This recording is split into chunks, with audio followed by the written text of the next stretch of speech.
Welcome! The Employment and Career Counselors at Nokique Employment and Education Center have prepared this session to enhance your chances of success in getting the job you want. So, you have decided that you want to have your resume in a functional format. Congratulations! But if you are not sure yet about what resume format is best for you, here's the good news. You can check our video on types of resumes to help you with the decision. What are the characteristics of a functional resume?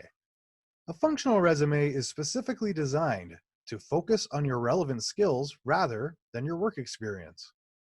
Instead of a work experience section, a functional resume contains expanded skills and accomplishment sections that list various skills that you have developed over the years.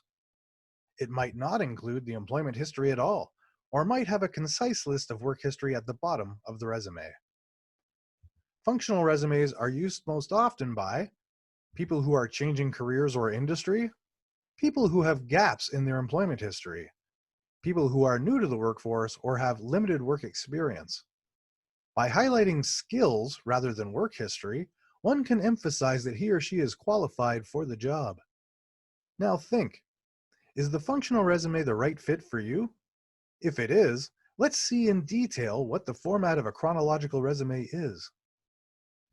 In a chronological resume, you start with a header section that includes your name, email address, telephone number, and you may also include the postal code or your address to let the employer know where you are located. Then you have a summary section. This section is especially important as it is the first one that the hiring manager is going to read. Its purpose is to give him or her a brief synopsis of your professional qualifications. It should answer the question, why would I hire you? Using a few sentences that should include a summary or highlight of your experience, your education, your hard skills and your soft skills, and accomplishments that are related to the job. The skills section. In this section, you organize your skills by theme. For example, customer service, communication, programming, etc. By grouping your skills together, the employer can more easily see that you have the right skills for the job, even if your work history is less related to the job or if you have employment gaps. Employment section.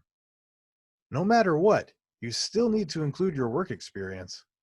In this section, you provide only brief details about the jobs you have held.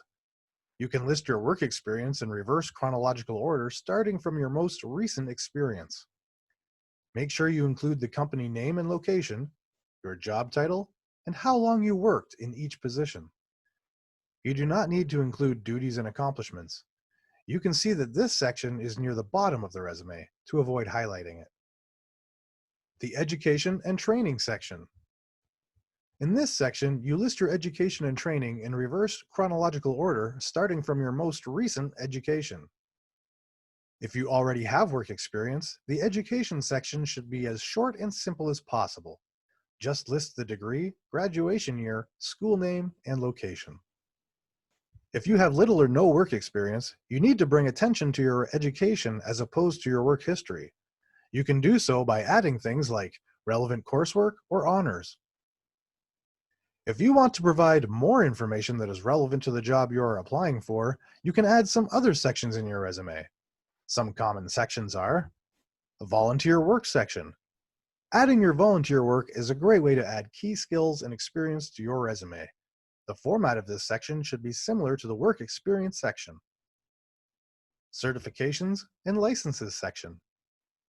Adding certifications and licenses allows you to add skills that might be missing in your work experience. You can add certifications if they are relevant to the job you are applying for, and if you have proof of achievement. Remember to mention the certifying authority and list them in a reverse chronological order. Hobbies and Interests section. If you already have work experience, unless your hobby adds key skills, knowledge, or experience that is relevant to the job, we do not recommend including this section. If you, on the other hand, have little or no work experience, you can demonstrate your skills and abilities by adding some detail around your hobbies and interests. Now it's your turn. Now is the time to create an outstanding resume that will help you get the job interview you want. Need help putting together your resume? If you want to ensure that your resume best describes you and sets you apart from your competition, contact one of our experts right away. Here's our contact information. Get in touch.